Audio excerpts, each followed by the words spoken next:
we don't report what's normal, and luckily for us in this great country, what normally it ticks over okay. So we just report the stuff that goes wrong. Yeah, and in my view, it's a way of keeping the masses controlled, and it's through fear.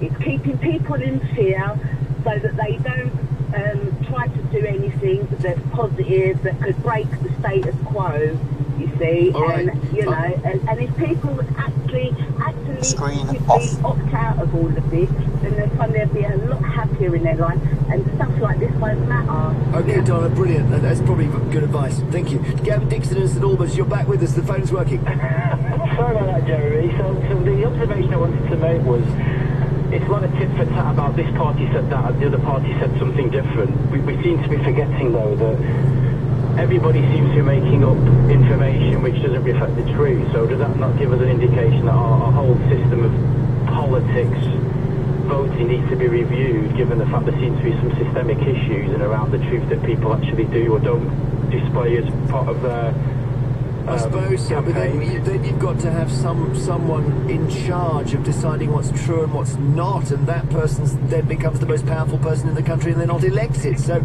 I don't know how you deal with it. Really? I mean, other industries have governing bodies that allow that to happen. It's the government. That's the government. No, the independent parties, even the private sector, you know, you have people overseeing all of that. So you have a governing body for the government, basically. Well, you have independent powers. You have Ofstel, Ofgem. They're all independent parties, Sure. aren't they? They're all independent. They all govern those utility industries, for example.